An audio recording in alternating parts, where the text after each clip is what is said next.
Ladies, gentlemen, and Haradrim of all ages, a couple of days ago we had the beginning of the Lunar Awakening event in Diablo 4. And while for the most part this is just a redo of the same event from the same time last year, there are a few things worth getting for one reason or another, so let's not only break down the event itself, but the best ways to get reputation to unlock things like a resplendent spark at reputation level 10 as quickly as possible if you want it, and other things that you might stand to gain from interacting with the event too. First up then, the main way that this functions is the reputation track itself for the event. This is accessed with the NPC that is located in Kedbardu. There are 10 levels of reputation to unlock through this, and the rewards are bags full of gear, caches for runes, and caches with undercity tributes as well within them for people who have purchased the Vessel of Hated expansion, at least, and there is also a cosmetic axe, a cosmetic wand, and a bow as well. There's also a body marking, and then a horse trophy, and then the horse itself at the end too, as well as the final level giving you a bag with a guaranteed resplendent spark to aid in crafting mythic uniques too. The main way to gain reputation for this event is to kill enemies while shrines are active, as during this event most shrines in the game are replaced with Lunar Awakening shrines, which have slightly different effects, as well as giving you double experience gain for 2 minutes after you interact with the shrine too. This seems to only affect monster kills specifically, so it's not the biggest thing to take advantage of, at least as far as the best XP activities in the game, because they can't really interact with this mechanic anyways because of the shrines not being present in them. That said, Lunar Awakening shrines show up in the same places as normal shrines for the most part, so aside from just keeping an eye out for them in the open world when traveling, the best way to forcibly not only spawn these shrines but do so in a position where you can kill a lot of enemies while they're active as well for efficient reputation gain is to do small, densely packed dungeons on repeat. The best specific one for this is Hoarfrost Demise in the northern side of the Fractured Peaks. This dungeon is essentially just a couple of circles with a corridor that attaches them, and on average it has one shrine within it. Sometimes you get unlucky and there's no shrine, sometimes you get luckier and there's 2 shrines, but usually it's 1 shrine. The dungeon layout itself is relatively short and it's very easy to follow and just walk through while killing as few enemies as possible so that you can have the most targets possible when you actually find a shrine to activate. Up until around level 8 of the reputation, you can easily get enough for a level of reputation gained per shrine that you find within this dungeon in a fast moving, decent damage build. The idea is that you clear the 2 main circles of the area, and if you run out of the shrine effect, exit the dungeon and reset all dungeons from the quest journal, then go back in the dungeon and just repeat this over and over. The fun part here is if you either haven't gotten all of your lost powers yet or just don't have your lost powers upgraded to maximum, this is also the best method that currently exists in the game for spawning the Forgotten Altars, as they have a spawn chance per dungeon, and this is just the quickest and simplest layout of a dungeon to fully walk through on repeat, so this doubles up if you still have things to gain from Forgotten Altars as well. And it's worth mentioning they actually increased the spawn rate of these Forgotten Altars in the patch that hit yesterday too. That said, the best overlaps you can hope for when it comes to these shrines is that the shrine itself will be corrupted with something like a wave clearing event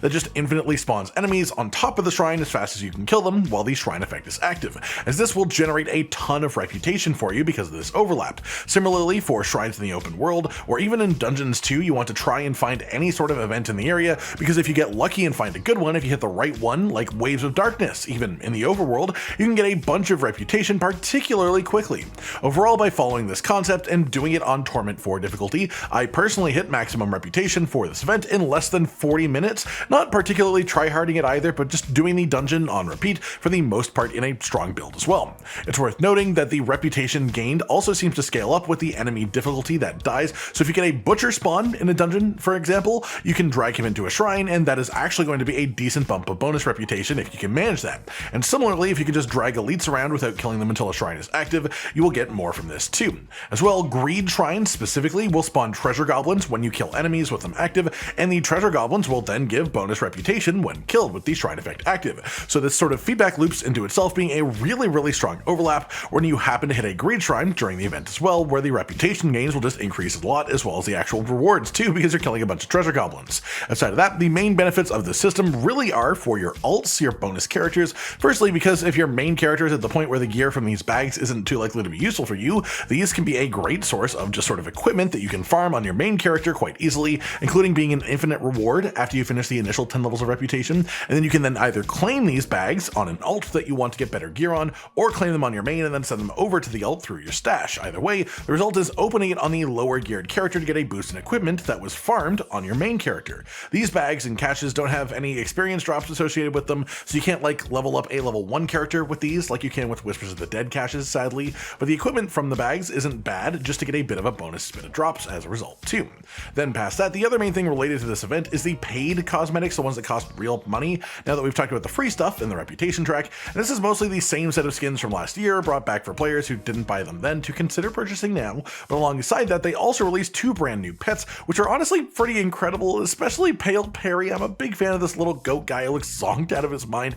but he costs 2,500 platinum, which is not by any means a small amount of platinum, and it just begs the question of why is something this cool capable of existing in the game, but also this expensive in a game that was full price to begin with and also has full priced expansions planned on a yearly basis. I love that they are capable of putting stuff like this in the game, but 2,500 platinum is a really pretty penny for a tiny goat. Overall then, the event itself is pretty minimal, honestly. It's not too much of a commitment to hit level 10 reputation if you want the rewards themselves, especially the Resplendent Spark, but they also aren't the craziest thing to miss if you aren't too bothered by the event either. The actual changes for shrines that come with this and the experience boost from it are just sort of fine as well. It's nothing really crazy, and on the whole, until they start adding more to these events when they do bring them back a second time, instead of just throwing the exact same set of cosmetics at us 2 years in a row, I'm going to remain relatively unimpressed by these. Like, at least stick in a Spiritborn version of the skins or something, to add something for the class that wasn't even in the game for the first version of the event. I mean, you know, that just about does it for today. Number 1,